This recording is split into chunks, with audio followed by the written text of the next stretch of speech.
How pull the professional staff into very deep mastery of content and changes in pedagogy that allow them to follow that deep content with children. Right? Those are huge shifts in a profession. But the meta work is fascinating. And so I'm going to try and pick up yesterday. The teaching corps in the United States was organized powerfully in the 50s, 60s, and 70s. When we borrowed an industrial model. And by industrial model, you can say a whole lot of things, but two things that I want to point out, that we are now in the process, and we must, I think, make it conscious, not unconscious. We basically went with an industrial model of basically paying for time.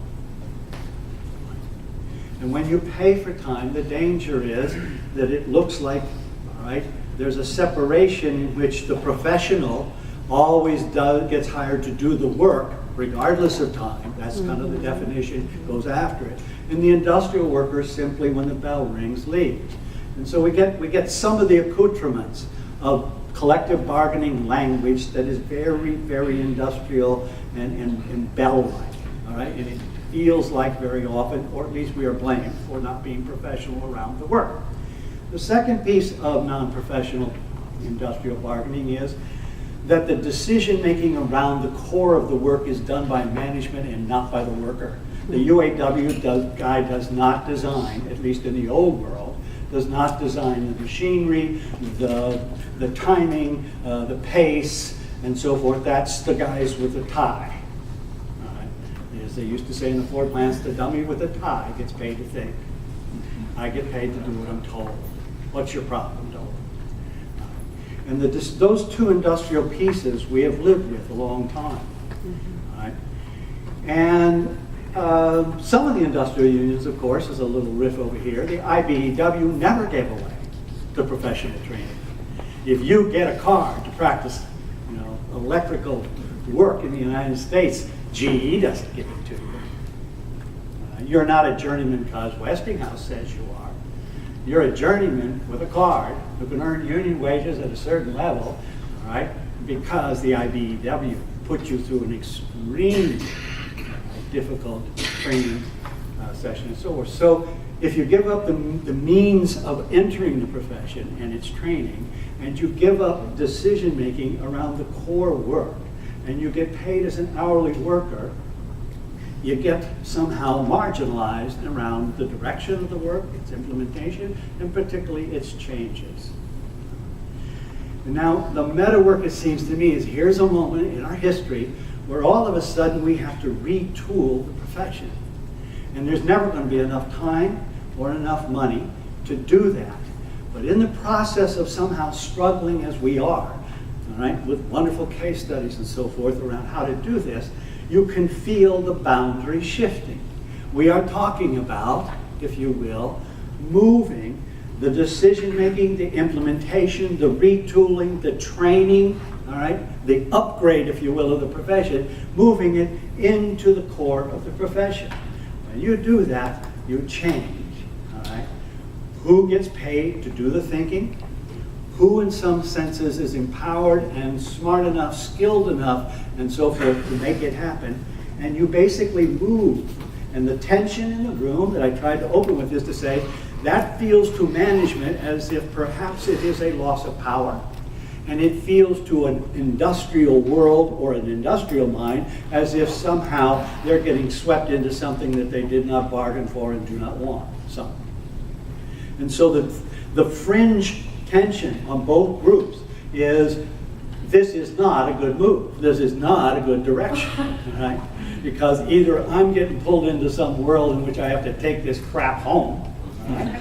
And we've always been taking it home. I mean, let's get a life, The fact that somehow somebody thinks 3:30 the bell and we walk away, then we walk away and then we're correcting papers and planning next day for the next 3 hours tonight after the children go to bed. I mean, we ought to basically say we're professionals, we're in it, we're working already 8, 9, 10 hours a day, let's go.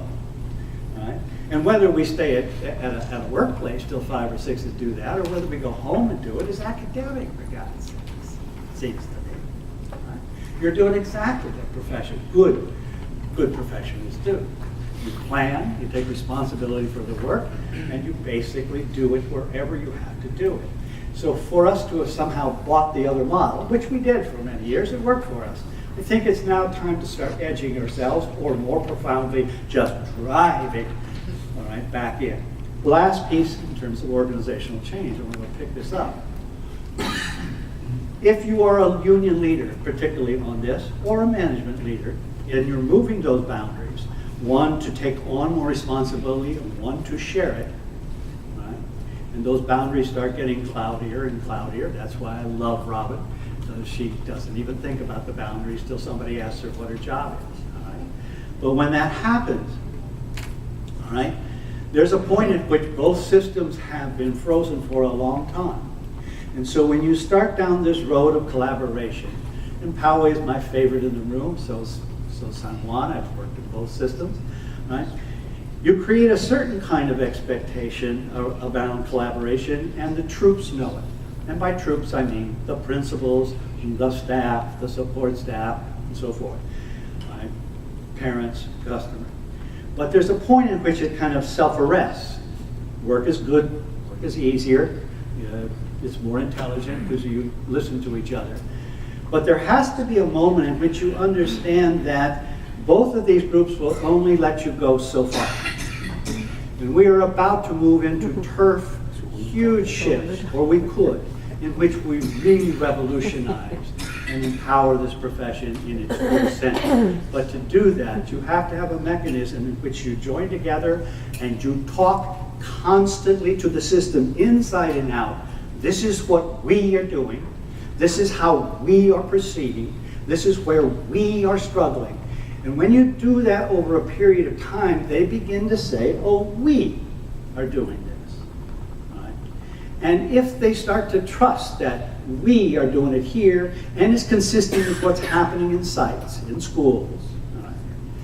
The more they experience that, and the more their trust grows around that, the more permission they will give you to move further. This is an extremely sophisticated piece. If you can't somehow get them to understand, feel, and experience the fact that the collaboration moves to deeper and better work with better results, they will never let you redesign this thing at the next levels that you must. So there's a wonderful circle here in which the broadcast, all right, the story itself, as it gets more robust, kind of gives them a chance to make a judgment that gives you permission to take the next step and the next step.